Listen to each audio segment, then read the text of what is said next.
By Mendel Non, AFP, Getty Images. Perhaps more than ever, Donald Trump seems to be pining for a return to Palm Beach, where he will begin a 16-day holiday starting on Friday at his beloved club, Mar-a-Lago.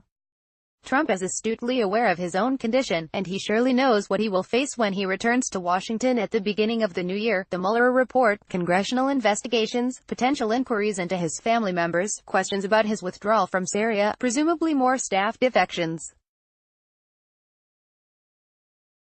Trump is great at compartmentalizing unpleasantness and even pretending it does not exist. But as he drives around the links in his golf cart and dines at Mar-a-Lago, it will take an act of enormous will for him not to think about what the new year may bring. Trump turned Mar-a-Lago into a club in the mid-90s because he was in the midst of a financial crisis and needed the money, but he quickly became a marvelous steward of the place, which proved to be a perfect venue for him to be himself. And at Mar-a-Lago, adoring members would celebrate his every move as Trump wandered around the premises as the majordomo, greeting guests and making sure everything was correct. For years, Trump would constantly ask members how they were enjoying the club. The only acceptable answer, it seemed, was great. Early on, I was offered a free membership. I turned the offer down since I had so many friends who belonged that I was there often enough that some people thought I was a member. Trump was an exuberant presence, and I have many great memories. There was the Christmas Eve when Trump lovingly danced with his daughter Ivanka in the ballroom. For a large man, he is light on his feet. During the annual Pro-Am charity tennis event, Trump took the best pro as his partner each year. When he reached the age that he no longer could win the trophy, even with a fabulous partner, he gave up the sport. Things got even more theatrical when Trump became president and members could savor a taste of the action. Early in his presidency, cabinet members debated matters of state at the club. President Xi Jinping arrived as Trump's guest. Trump and Japanese Prime Minister Shinzo Abe handled a potential international crisis at their dining table. No matter their politics, members generally rose and applauded when Trump entered the dining room. When they got the chance, many assured the president that everything was, of course, great, but things aren't necessarily great at the club now.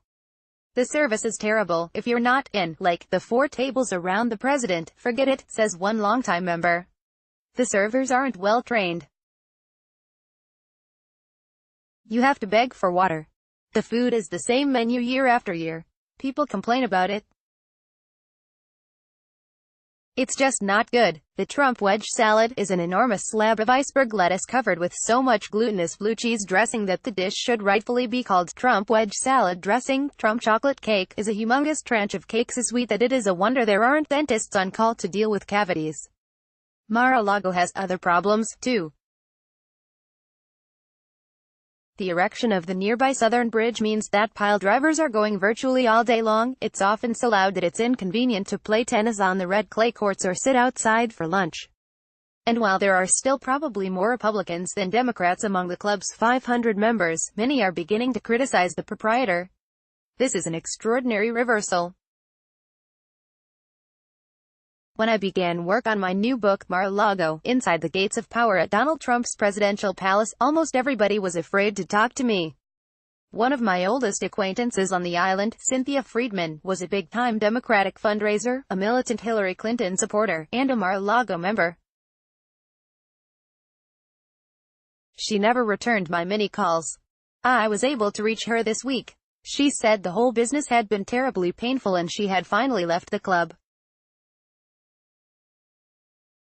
Other members spoke to me, but off the record, or with only the most circumscribed recollections. In the last few weeks, as Trump's visit beckoned, all that has changed. People I had no idea were critical of the president are now speaking out, at least in a Palm Beach manner.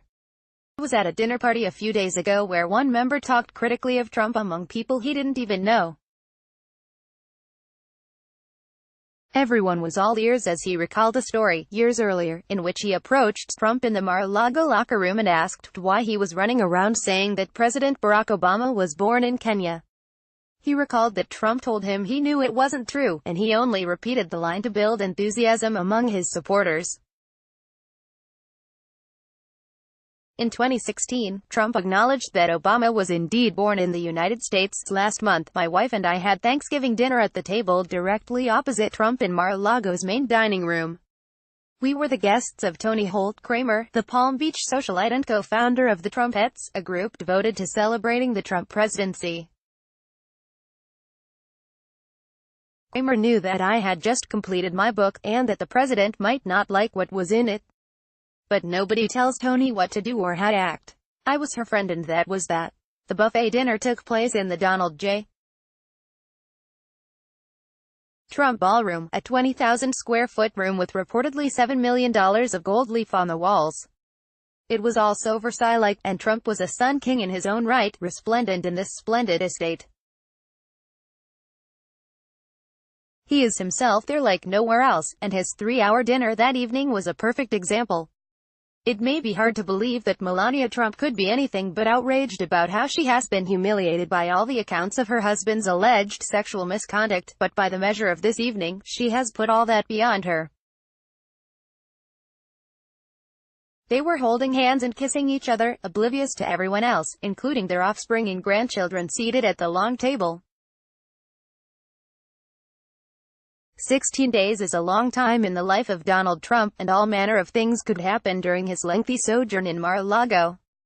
Trump is at his most manically Twitter-happy when he's bored and restless, and Palm Beach will provide him with plenty of time. He is not a man of introspection, but in these winter days, surely he will reflect on the 2 years of his presidency and how he has arrived at his current station. He is a man who has always believed in tomorrow, but as he celebrates the new year in his golden ballroom and prepares to head back to Washington, what tomorrow does he have? Lawrence Bleemer is the author of Mar-a-Lago, Inside the Gates of Power at Donald Trump's Presidential Palace, to be published this January. This article has been updated.